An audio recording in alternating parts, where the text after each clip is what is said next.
Did you know that research shows nearly 80% of your personality and self-worth have been quietly shaped by others, often without your consent? Think carefully about this. The most critical decisions about who you are might have already been made by invisible sculptors hiding in plain sight. Carl Jung captured this startling truth perfectly when he said, "The meeting of two personalities is like the contact of two chemical substances.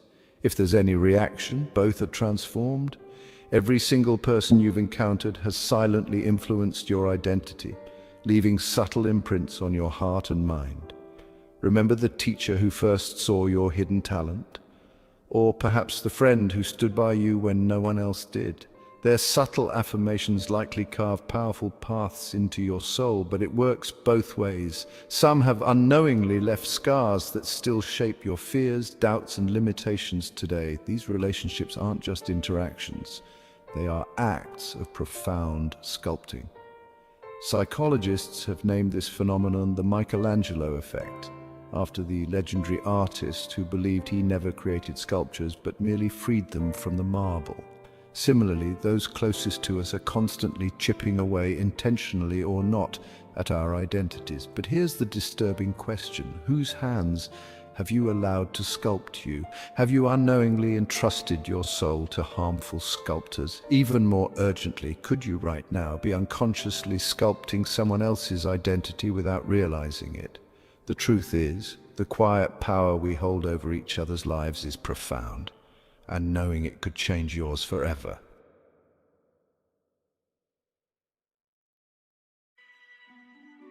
Have you ever felt inexplicably irritated by someone's behavior, only to later realize you were guilty of exactly the same thing? Carl Jung offered a profoundly unsettling insight about human nature that could forever change the way you see others. Everything that irritates us about others can lead us to an understanding of ourselves. This phenomenon is known as psychological projection. Simply put, it's when we unconsciously attribute our own hidden flaws and fears to someone else, turning them into mirrors, reflecting the shadows we refuse to face within ourselves. Astonishingly, psychologists estimate that more than 80% of relationship conflicts stem directly from projection. Think about that for a moment. 4 out of every 5 arguments you've had may not even have been about the other person at all. Instead, you've been arguing with hidden parts of yourself. Consider Tina Turner's early years with Ike Turner, whose controlling behavior and relentless criticism were a projection of his own insecurities. Ike didn't just influence Tina, he actively reshaped her identity, piece by painful piece. Ike's unaddressed fears and hidden self-doubt didn't remain within. Instead, they carved deep scars into Tina's sense of self, nearly destroying her identity altogether. Yet recognizing this hidden psychological truth isn't just painful, it's profoundly liberating. The moment you realize you're seeing your own shadows reflected in others, you regain the power to reclaim your true identity. Ram Dass famously said, "What you meet in another being is the projection of your own level of evolution." In other words, each irritation, each conflict, each judgment you make towards someone else offers an invaluable opportunity to heal yourself. But here's a critical risk. Many people refuse to look into this uncomfortable mirror. Instead, they spend their lives blaming others for faults they refuse to see within themselves. Will you be courageous enough to stop blaming the mirror and finally recognize your reflection in it? Because only then can you take back control and start consciously shaping your own soul.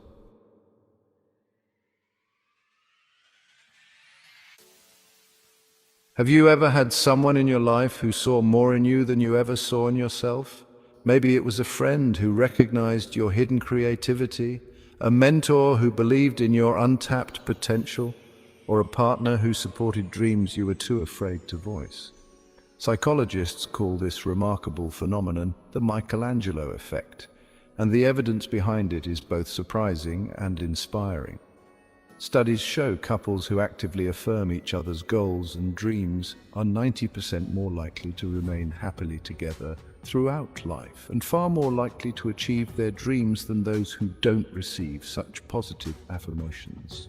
Consider Oprah Winfrey, whose life changed forever because a fourth-grade teacher named Mrs. Mary Duncan chose to see greatness where others saw poverty and limitations. Oprah famously said, "I always felt I could take on the world because of you." Mrs. Duncan didn't just teach Oprah. She sculpted her identity, affirming a hidden brilliance until Oprah believed it herself, eventually becoming one of the most influential figures of our time. Or think of Johnny Cash, a man who struggled profoundly with addiction and self-doubt until June Carter entered his life. June never forced her vision onto Johnny. She simply reflected back to him the profound artist and loving person hidden beneath layers of struggle.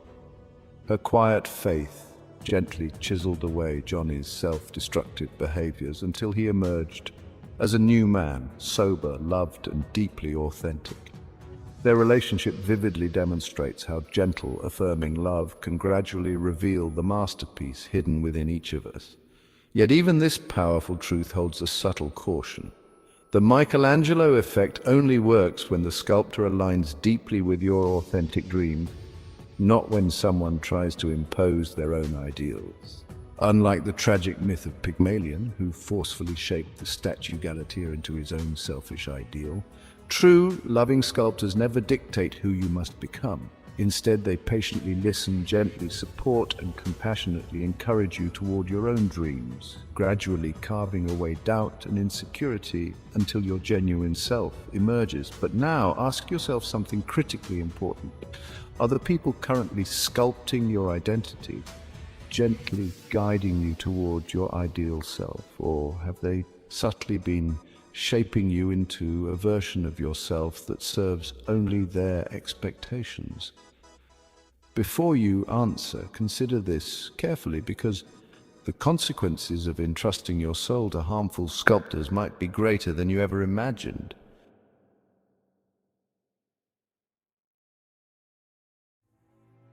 Carl Jung issued a powerful warning. Our relationships hold the extraordinary power to shape us, but that power can turn destructive when wielded unconsciously. Jung explained that when we refuse to acknowledge our own inner shadows, the parts of ourselves we're ashamed of, afraid of, or unwilling to accept, we unconsciously project them onto others, molding them into distorted mirrors of our own hidden darkness. Think again of Tina Turner's harrowing early years with Ike Turner. Ike's relentless control, manipulation, and abuse were textbook examples of toxic identity sculpting. He projected his insecurities onto Tina, shaping her into a reflection of his own inner demons. Psychologists have studied this harmful pattern extensively, naming it gaslighting after the chilling 1944 film where a man systematically convinces his wife she's losing her mind. Today, studies suggest that subtle forms of gaslighting have impacted over 60% of people at some point in their lives, often without them ever realizing it. But even less obvious forms of toxic shaping occur quietly, subtly, and daily. Consider the casual labels parents or friends sometimes use. Phrases like, "You're always irresponsible," or "You'll never succeed at that." Research on the Pygmalion effect reveals that repeated negative expectations unconsciously mold us into diminished versions of ourselves, quietly eroding confidence and ambition. Psychologists have found that children repeatedly told they won't achieve often fulfill that prophecy, internalizing the negative labels until they become their reality. Yet here is a powerful truth that can transform your life right now. Recognizing toxic sculpting is the first critical step toward reclaiming control of your identity.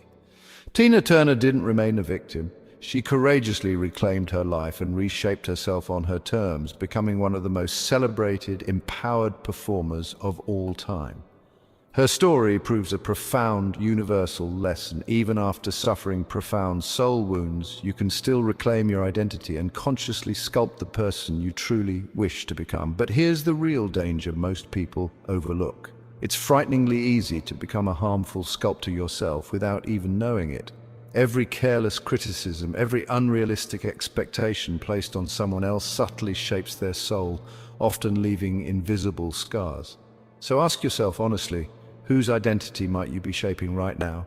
And are you sculpting them toward their authentic self, or quietly molding them into the shadow of your own hidden fears?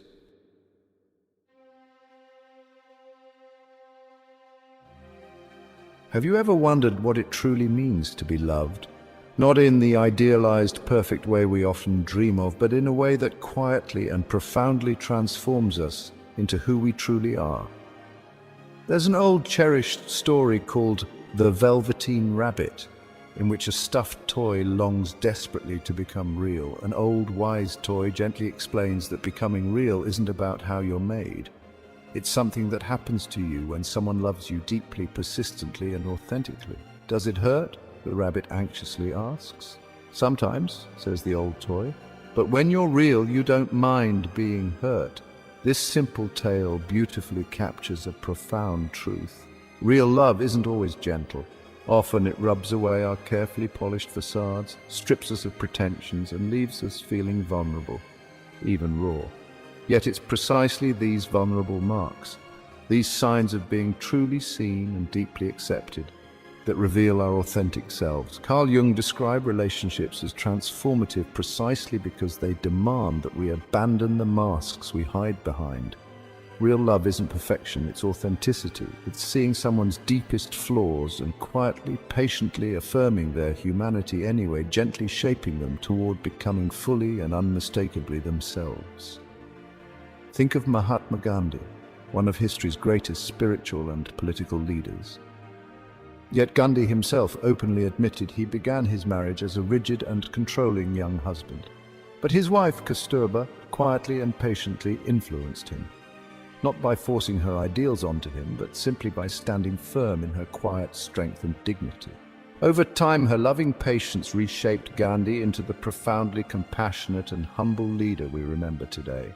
This is the Michelangelo Effect at its finest. Love gently chipping away our ego, gradually transforming us into something far more genuine, compassionate, and ultimately real.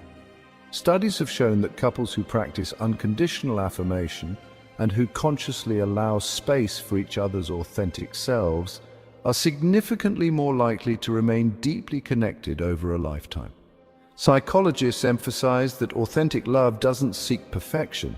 It consciously embraces imperfection, quietly nurturing a partner's dreams, hopes, and hidden potential, even amidst life's inevitable struggles. True love transforms precisely because it remains loyal to the real self, not an idealized false image imposed from the outside. Yet even this empowering truth comes with an essential warning. The power to transform through love can easily become twisted into control. Remember the ancient myth of Pygmalion, who sculpted Galatea exactly according to his own selfish desires. This cautionary tale vividly illustrates what can happen when love crosses the line from nurturing to manipulative. The difference between supportive and toxic sculpting is subtle yet vital. True love carefully reveals your hidden dreams, while manipulation forcefully imposes someone else's ideals. Pause for a moment and carefully consider this.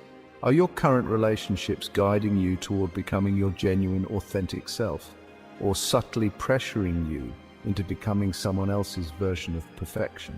Are you perhaps unknowingly doing this to someone else? The difference may seem small, but the consequences for you and those you love could last a lifetime. The single greatest realization you can have about identity is that you aren't powerless. Yes, people around you shape who you become, often silently, invisibly, and unconsciously. But here's the critical truth most never realize. At any moment, you can choose to reclaim the chisel and consciously shape your own soul. Carl Jung called this profound journey individuation, the courageous process of consciously confronting your shadows, reclaiming your power, and becoming truly whole. But how exactly do you take back the power you've unknowingly given to others? Psychologists suggest a clear, practical Jungian strategy to consciously reshape your identity. First, learn to recognize when you're projecting your shadows onto others. If you frequently find yourself irritated by specific traits, stubbornness, anger, selfishness. Stop immediately and courageously ask yourself, am I projecting my own hidden faults onto someone else? Awareness alone is transformative. It instantly returns control of your identity back to your hands. Next, consciously withdraw these projections. Admit openly to yourself that the traits you've despised or admired in others are reflections of what lies hidden within you. This step is humbling yet liberating. It transforms relationships from mirrors reflecting your unconscious shadows into clear windows showing you exactly what you need to heal and integrate within yourself. Ram Dass profoundly captured this when he said, "What you meet in another being is the projection of your own level of evolution." Every interaction thus becomes an opportunity to heal. Finally, courageously reclaim your shadow as part of yourself. Jung described this process as essential for becoming whole.